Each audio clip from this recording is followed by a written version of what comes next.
came to the forefront in every election for years. We made it political. We made it activist. We brought everything back to the fore. We served it with our heart and soul, not as stepping stones to move up from. And that's why we're supporting Tim Acapenti. The gas pipeline that's coming right on the border of Hoboken to the south. Tim Acapenti was talking about that. Dawn Zimmer didn't talk about it, so Tim Acapenti was bringing that up. Michael Lenz, if you know where it is. Other things we're talking about.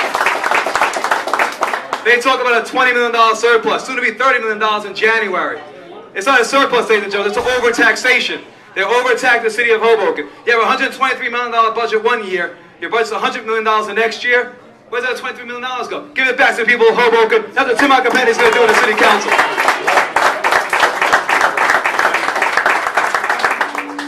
Tim Acapenti is going to be an independent voice that can work with other people. You can't write a letter.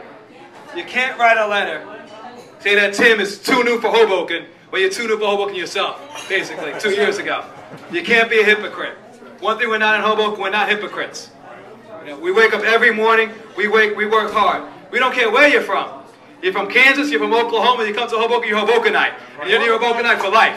And that's how we're supporting Tim Acapenti. So Tim, you have all the support in this room tonight. For the next 14 days, you got to bring it home. You're a good candidate. You got to keep on working hard. Keep on knocking on doors. Bring the message to all the people in the 4th Ward. And you got our support. Tim, come on up. Say hello to the people.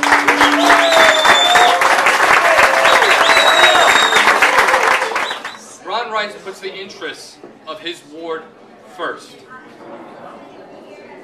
He is a fighter for the people of Newark with the brains, creativity, and spirit to do what's right for the city he loves. I'm definitely going to bend his ear tonight and listen to everything he has to say. So let's give a big mile square welcome for Councilman Ron C. Rice.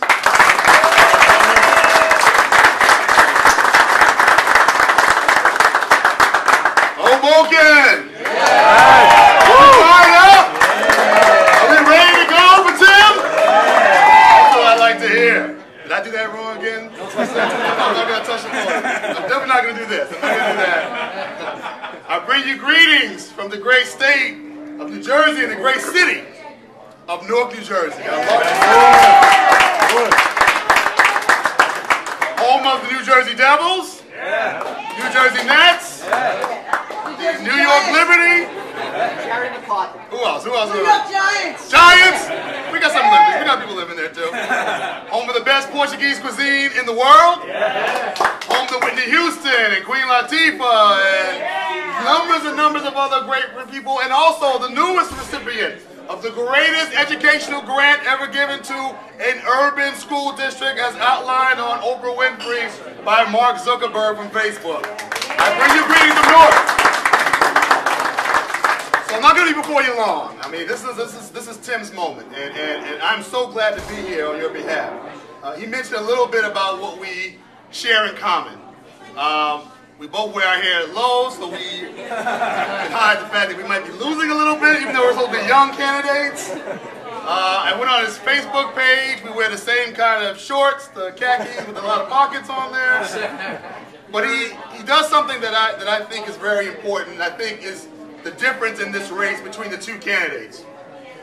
He runs something called Hoboken Volunteers.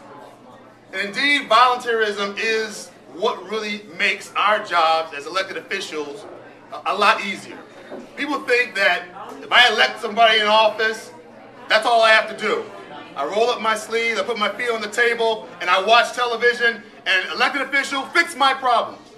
And the reality is that even President Barack Obama said, I never said that I would remake America. I said we would remake America. And what I hear from Tim's knocking on doors and wearing his shoes out and engaging people is saying that I need your help. I need your help not just to get me elected, but to help me to govern. And that's real leadership that's lacking in New Jersey. It seems to be lacking here in the 4th Ward as well. We got to get back to those kind of elected officials again. Let me just say, it's not just about youth. You know, what I hate is when we ran for office, and I'm a proud member of the Cory Booker team, we ran for office in 2006, people kept saying, who are you all to take our seats? Who are you all to challenge us and take the seats that we've had for years? And we said quite simply back to those naysayers, it's not your seat. Right. It belongs to the people, constituents, and residents that live in this city, that live in this ward. It's their seat. And we're fighting for them every day. Right. And so I'm asking you all to do something very special. We're 14 days out. And as Tim says, it becomes more negative, as it becomes more bitter, as the opposition becomes more desperate. It's going to require you to take more light than heat. It's going to require you to give out more facts than fiction. It's going to require you to speak the truth to issues and say that we are not going to go on with business as usual. This is a young man who deserves a chance to make a difference right where he is, right in this ward, right in this city.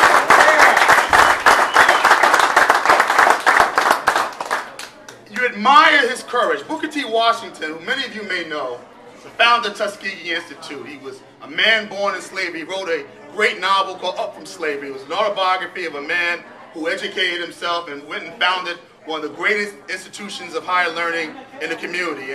And he said something that was very simple, and I'm paraphrasing. He said, drop your buckets where you are. Meaning you don't have to go anyplace else to make change. We value those who decide to make change where they are, where they live, where they work. And because this young man, who could be doing anything with his career, decides he wants to serve somebody, do the 7-day-a-week, 24-hour-a-day access that it's going to require, Councilman, because I'm claiming it now for you, Councilman. Yeah. You can applaud that, because they're going to be calling on that in 14 days right here. But anybody who steps to the plate and says, send me, I'll go, needs to be supported, needs to have his arms wrapped around him, needs to be encouraged to keep doing what he needs to keep doing. And with 14 days out, I'm asking you all to do exactly that. When you're tired and when you see he's faltering, give this man a meal. Give this man a cup of water. When you see him needing a little rest, let him get a chair that he can sit and then get him up to knock on some more doors. That's what he's going to need. He's going to need each and every one of you here to tell 10 people to do what's right for this town, what's right for this ward. We need a fantastic leader to lead the fantastic fourth, right? Yeah. That's what I'm talking about. So I just want to encourage you as we fight the good fight in Newark, and it gets hard sometimes. You know, we added 300 new police officers to Newark, and we have to lay off close to 175 because of this, what's going on right now. When we fight hard to bring new innovation to the city, and we have to do massive layoffs and raise taxes, those are not things we like to do as elected officials. But doggone it, what we said was, when we elect us, we're going to make the tough decisions and not sacrifice services for our seniors and for our children and for those who can't do without. That's called leadership, and that's the kind of leadership Tim is going to exhibit once he gets on the city council. So for 14 days out, let's do what we need to do. And I'm going to leave you with this as I walk on. I hope it encourages you, Tim, as you go door to door. I pledged a fraternity, and we had to learn this poem. And I remembered it for the X amount of years I was out of college.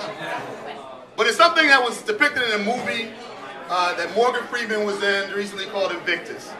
And it's a story of how, as a new African president of that country, to bring that country together, he relied on the rugby team that was all white at that time to really bring the country together in ways that hadn't been done before.